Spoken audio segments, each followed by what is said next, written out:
Келдің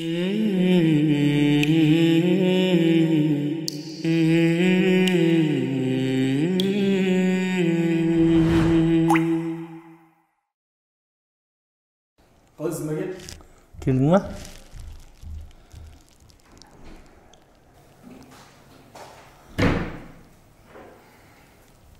Келдім ғой. Бүгінде жұмыс көп болды негіз. Күнде ыстық.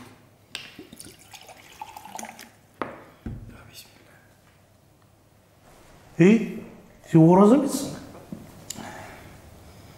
Ораза еместен шығып кеттім әке. Енді не болады?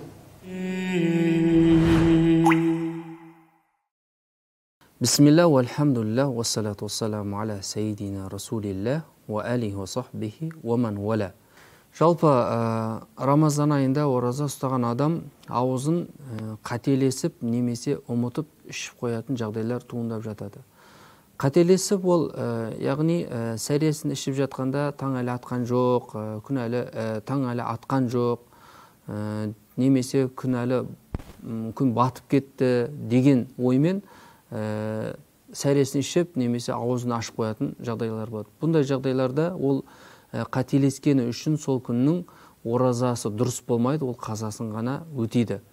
Ал енді ұмытып ішуге келетін болсақ, яғни сәресін ішіп қойғаннан кейін күндізгі уақытта ұмытып ішіп қоятын болса, ол оразасына кедергі болмайды. Себебі пайғамбарымыз саллаллаху алейхи вассалам кімде-кім ұмытып Рамазанның күндізгі уақытында тамақты ішіп қоятын болса, ол оразасын жалғастырсын. Өйткені Алла Тағаланың өзі оны ішіп жегізіп қойған екен дейді. Міне сондықтан да қателесіп ішіп қойған адамдар, олар оразасы бұзылып қазасын өтейді.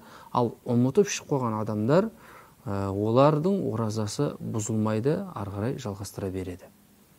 Ва ахиру дауана анил хамдулиллахи раббил аламин. Ассаламу алейкум ва рахматуллахи ва баракатух.